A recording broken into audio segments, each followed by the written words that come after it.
नमस्कार, मैं आशीष VCN news के हिंदी समाचारों में आप सभी का स्वागत करता हूं। सर्वप्रथम वीसीएन न्यूज के तमाम दर्शकों को दीपावली पर्व की हार्दिक शुभकामनाएं।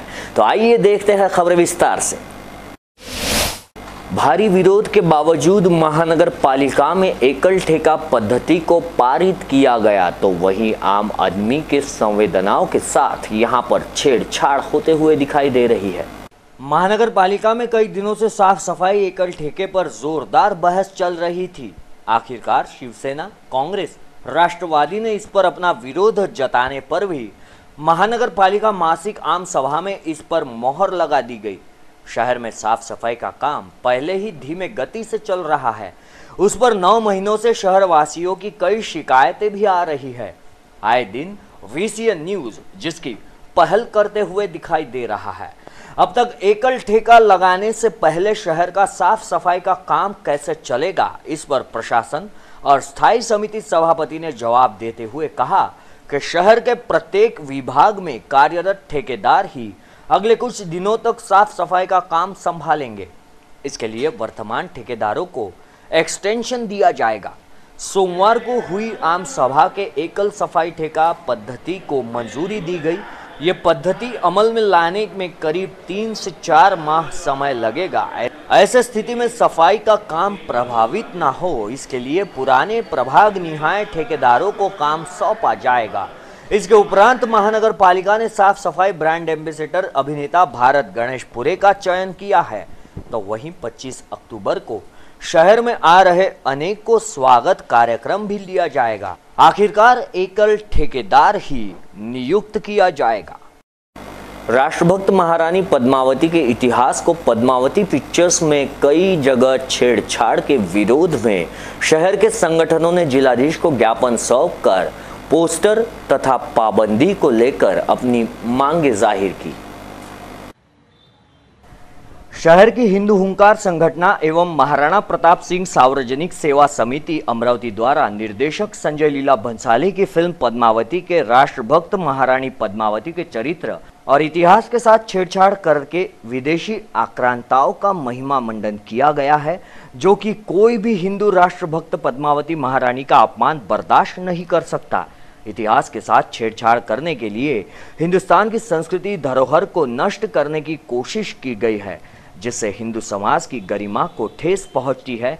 इसलिए फिल्म और पोस्टर को जारी करने के रोक लगाने हेतु संगठनों ने जिलाधीश को ज्ञापन सौंपा।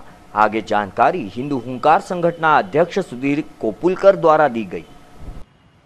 राणी पद्मावती या चित्रपटामध्ये इतिहासाचे विडंबन करण्यात आलेले आहे आणि संजय लीला भंसाली हा दिग्दर्शक, निर्माता, चित्रपट निर्माता नेहमीच अशा प्रकारचे इतिहासाचे विडंबन करून चित्रपट तयार करत असतो। या अगोदर सुद्धा त्याने बाजीराव मस्तानी या चित्रपटामध्ये महान योद्धा बाजीराव बल्लाळ यांची भूमिका चुकीच्या पद्धतीने मांडून इतिहासाची विडंबन केले होते। या राणी पद्मावती चित्रपटामध्ये सुद्धा अशाच प्रकारचे विडंबन करण्यात आलेले आहे। त्याचाच निषेध करण्याकरता व या चित्रपटावर बंदी घालण्याकरता या मागणीसाठी आम्ही आज या ठिकाणी एकत्रित आलेलो आहोत।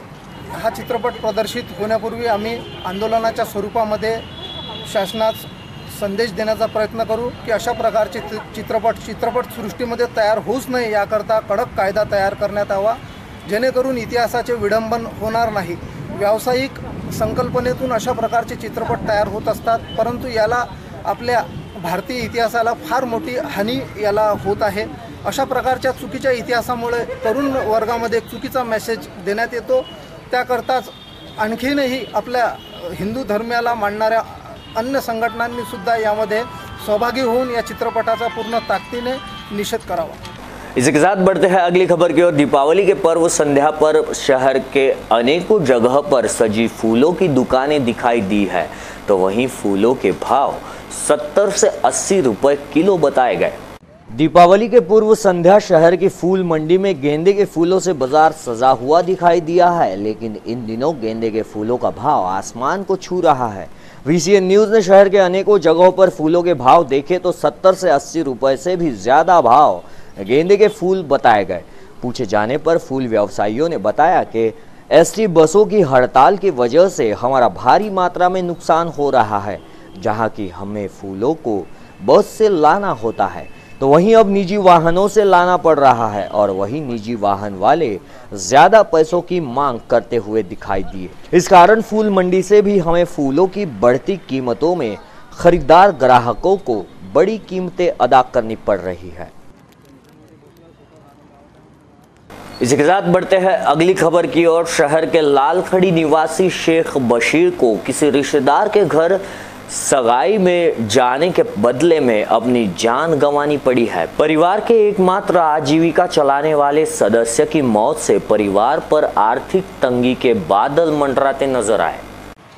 जानकारी के अनुसार नागपुरी गेट थाना क्षेत्र के लालखड़ी निवासी शेख बशीर शेख चांद गत सोमवार की दोपहर अपने किसी रिश्तेदार के यहां होने वाली सगाई कार्यक्रम में शामिल होने के लिए अपनी दुपहिया क्रमांक MH27 EC 2558 से कुरा के लिए रवाना हुए थे। शेख बशीर जब कुरा से पहले आने वाली भिवापुर नदी के पुल पर से आगे की ओर बढ़ रहे थे तो तभी अमरावती की दिशा में आ रही ST क्रमांक MH40 8436 से उनके दुपहिया की भीषण टक्कर हो गई। इस घटना में बुरी तरह घायल हुए शेख बशीर को एक निजी अस्पताल में भर्ती कराया गया, जहां उपचार के दौरान बीते मंगलवार की रात शेख बशीर की मौत हो गई। बताया जा रहा है कि मृतक शेख बशीर के अलावा उनकी पत्नी तथा 3 बच्चों पर इस हादसे के बाद आर्थिक बदहाली के बादल मंडरा रहे हैं। इसी के साथ हिंदी समाचारों में वक्त हो चला है एक छोटे से ब्रेक का। कहीं मत जाइए, देखते रहिए VCN न्यूज। दिवाली में शॉपिंग करना कितना महंगा हो जाता है, ऊपर से मार्केट में पार्किंग का झंझट और ऑनलाइन में भी कपड़े की परख नहीं हो पाती। क्या करूं? बिजीलैंड मार्केट चलो। बिजीलैंड? हाँ, भारत का सबसे बड़ा किफायती मार्केट बिजीलैंड, जहाँ चल रहा है शॉपिंग फेस्टिवल। हर खरीदारी पर है निश्चित उपहार और होंडा एक्टिवा जीतने का मौका भी। साथ ही kids wear, men's wear, coat suit, shooting shirting, fancy साड़ियाँ, kurti, salwar suit, bag, shoes, sandal और हैंडलूम के सैकड़ों भव्य शोरूम एक ही स्थान पर, यानी एक से बढ़कर एक वैरायटी। आज ही आइए बिजीलैंड मार्केट में, नांदगांव पेठ, अमरावती। पार्किंग की भरपूर व्यवस्था।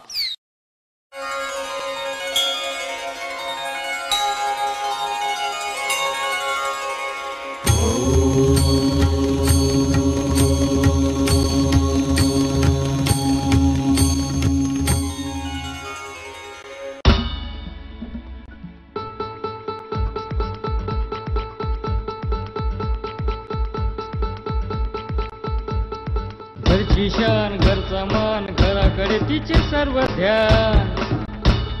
कोण आहे ती? अहो हो, कोण आहे ती?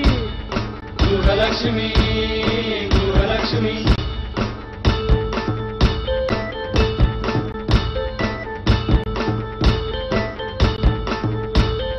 ममते पोटी प्रेमासाठी झटते नेहमी घरच्यासाठी। अहो पण काय केलं तिच्यासाठी? म्हणूनच तर घेऊन आलोय गृहलक्ष्मी, आनंद एका स्त्रीचा। अगं बाई, गृहलक्ष्मी।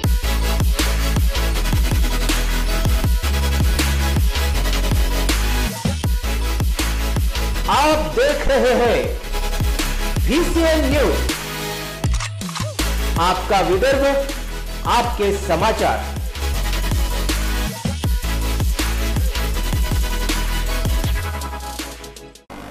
ब्रेक के बाद मैं आशीष फिर एक बार आप सभी का स्वागत करता हूं। बढ़ते हैं अगली खबर की ओर। इसी के साथ बढ़ते हैं अगली खबर की ओर। वरिष्ठ सेवा वेतन बढ़ोतरी की मांग को लेकर सोमवार की मध्यरात से प्रारंभ हुई ST कर्मचारियों की हड़ताल को 42 घंटे बीतने के बाद भी सरकार की ओर से ST कर्मचारियों की हड़ताल पर कोई भी निर्णय नहीं लिया गया। मात्र बुधवार की शाम तक सरकार तथा यूनियन पदाधिकारियों के बीच बैठक होने की बात चर्चा में नजर आई। गौरतलब है कि सेवा वरिष्ठता के आधार पर वेतन बढ़ोतरी की मांग को लेकर राज्य भर के ST कर्मचारियों ने ऐन दिवाली के मुहाने पर हड़ताल कर दी है। इस हड़ताल में चालक, वाहक, तकनीकी कर्मचारी तथा कार्यालयीन कर्मचारियों का समावेश है। अमरावती विभाग से इस हड़ताल में करीब 3000 कर्मचारी हड़ताल पर है, जिससे अमरावती विभाग को जहां करीब 40 लाख का घाटा हुआ है, तो वहीं स्थानीय डेपो को लगभग 12 लाख का घाटा अब तक हो चुका है। वहीं पूरे राज्य में इस हड़ताल से करोड़ों का राजस्व सरकार के खजाने में जमा नहीं हो सका। इस संदर्भ में महाराष्ट्र मोटर कामगार फेडरेशन के अध्यक्ष शैलेश विश्वकर्मा ने बताया कि मुख्यमंत्री परिवहन मंत्री के बुलावे पर राज्य भर की एसटी कर्मचारियों के अध्यक्ष तथा सचिवों के साथ मुंबई में चर्चा जारी है, जो समाधान निकलने की ओर बढ़ती हुई नजर आ रही। इसी के साथ बढ़ते हैं अगली खबर की ओर। जिले के चांदूर रेलवे तहसील के मंगरू दस्तगीर स्थित एक खेत से चुराई गई लाखों की मौसम्बी, इसके मामले में 2 आरोपियों को गिरफ्तार किया गया है, तो वहीं साथ में चोरी की घटना को अंजाम देने के लिए उपयोग में लाया गया वाहन भी जब्त किया गया। बता दें कि विगत कुछ माह पूर्व मंगरू दस्तगीर स्थित एक खेत में लगी लाखों की मौसम्बी पर अज्ञात चोरों ने हाथ साफ कर दिया था। बताया जा रहा है कि उपरोक्त खेत धामनगांव निवासी ठाकुर रेखचंद मुंदड़ा का है। घटना की शिकायत पर जांच करते हुए ग्रामीण पुलिस की अपराध शाखा बुधवार को चांदुरवाड़ी निवास किशोर नारायण केने एवं मंगेश गब्बर प्रहलाद खंडारे को हिरासत में लेकर की गई पूछताछ के दौरान अपना जुर्म कबूला है। दोनों की निशानदेही पर बोलेरो पिकअप क्रमांक MH27 BX 0465 की जब्त किया गया, जिसका उपयोग मौसम्बी चुराने के लिए किया गया था। बच्चे पटाखे जलाते समय सावधानी बरते। VCN न्यूज की तरफ से शहरवासियों को दीपावली की हार्दिक शुभकामनाएं। तो इसी दीपावली के पर्व पर VCN न्यूज ने जायजा लिया शहर के कुछ पटाखा व्यवसायियों के साथ। 235 लायसन्स धारकांना इथे फटाका विक्रीची परमिशन देण्यात आलेली आहे। त्यापैकी काही लोक आपल्या या ग्राउंडवर आहेत आणि काही लोक व्यावसायिक तत्वावर बाहेर सुद्धा विक्री करतायत। तिथेही आपण जाणार आहोत, पण तुर्तास आपण बघतोय की सीज फायर आपल्यापाशी इथे महानगरपालिकेने जे अवेलेबल करायला सांगितलं होतं ते कित्येक दुकानांपाशी आहे। सीजफायर आहे माझं सर, मी सीजफायर आणलं होतं, त्यामुळे त्याचा बिलचा आवाज येतो का म्हणून मी ते प्लेसमेंट झालं। सीजफायर आणलं होतं माझं, आताच आमच्या दुकान मालकांनी ती सीजफायर वापस करण्यासाठी महानगरपालिकेने आदेश सांगितले होते की सीजफायर तुम्ही अगोदर इथं ठेवून द्या म्हणून। ते सीजफायर लीक झाल्यामुळे ते सुधारायला गेले। सीजफायर बऱ्याचशा लोकांकडे अनअवेलेबल आहे। आपण प्रशासनाच्या माध्यमातून आणि दुकानदारांना हा जो या माध्यमातून परवाना देण्यात आला आहे, त्यांना काही अटी आणि शर्तींच्या माध्यमातून हा देण्यात आला होता। तब्बल 2 दुकानांमध्ये आज आपण फिरलेलो आहे आणि त्या दोन्ही दुकानदारांकडे इथे सीज फायर इक्विपमेंट अवेलेबल नाही। अग्निशमन विभागाची एक गाडी अजूनही इथे उभी आहे, मात्र दुकानदारांनी त्यांची व्यवस्था आणि त्यांची काळजी घेतलेली नाही आहे। आपण आणखीन तिसऱ्या दुकानात 2 दुकानं मिळून एक सीज फायर दिलाय आपल्याला। गोड बंगाल आपल्याला इथे बघायला मिळतो आहे दुकानदारांच्या पूर्ण वर्तणुकीतनं आणि महानगरपालिका तसेच प्रशासनाकडनं। याच्यामध्ये आपण महानगरपालिका वारंवार याच्यासाठी उल्लेख करतोय की महानगरपालिकेने सांगितलं होतं की काही अटी आणि शर्तींच्या माध्यमातून इथे या दुकानांना परमिशन देण्यात आली होती, मात्र त्या परमिशन्सचं उल्लंघन इथे सर्रासपणे आपल्याला बघायला मिळतं आहे। JK श्रीवास जगदीश श्रीवास नाव आहे माझं। आपलं काय नंबर दुकानाचा? 22 नंबर दुकान नंबर 22 नंबर दुकानाचा। आपल्याकडे सीज फायर आहे का? नाही, सीज फायरमध्ये काही का बरं नाही? आता त्याच्यावर बंदी आलेली आहे म्हणून आम्ही ते माल ठेवत नाही। सीज फायर आहे, ठेवलेला आहे आमच्याकडे। दाखवा ना, आतमध्ये पडलेला आहे, काढून दाखवायचं आहे। हो, गिराईकी चालू आहे ना त्याच्या। सगळेजण इथे गिराईकीमध्ये व्यस्त बघायला मिळतात आहे। दुकानदारांचा आणि इथे महानगरपालिका प्रशासनाचा काहीतरी गोड बंगाल आपल्याला बघायला मिळतोय। सीज फायर गेल्याच दुकानामध्ये नाही आहे, पण तरीही इथे एक महानगरपालिकेचं वाहन आपल्याला बघायला मिळतंय। दुकानदारांना किंवा फटाका व्यावसायिकांना इथे पोलीस विभागाकडनं लायसन्स प्रदान करण्यात आलं। त्यापैकी 70 दुकानं आपल्यासोबत इथे आहेत आणि या 70 दुकानांच्या देखरेखीसाठी किंवा यांच्या संपूर्ण जबाबदारीसाठी इथे अग्निशमन विभागाचे कर्मचारी आणि अग्निशमन विभागाचा एक बंब 24 तास तैनात आहेत। आपण त्यांच्यासोबत आहोत आणि त्यांच्याकडनं आपण जाणून घेऊया की या बंबाची कॅपॅसिटी आणि याला आपण कशा पद्धतीनं ऑपरेट करू। या अग्निशमन इन्सिडेंटली काही असा अपघात मोठ्या प्रकारात झाला किंवा मायनरी जरी झाला तरी आपल्याकडे CO2 आणि DCBचे एक्सटिंग्विशर आहेत। आपण छोट्या फर्स्ट एड जी आहे ते आपण याने कव्हर करू शकतो किंवा जर आपल्याला घटनास्थळी असं वाटत आहे की आगीची शक्यता वाढत आहे त्या ठिकाणी आपण आपल्या अग्निशमन मुख्यालयाला माहिती देऊन त्या ठिकाणाहून आपण पर्यायी व्यवस्था किंवा दुसऱ्या गाडीची व्यवस्था या ठिकाणी करू शकतो. बरोबर.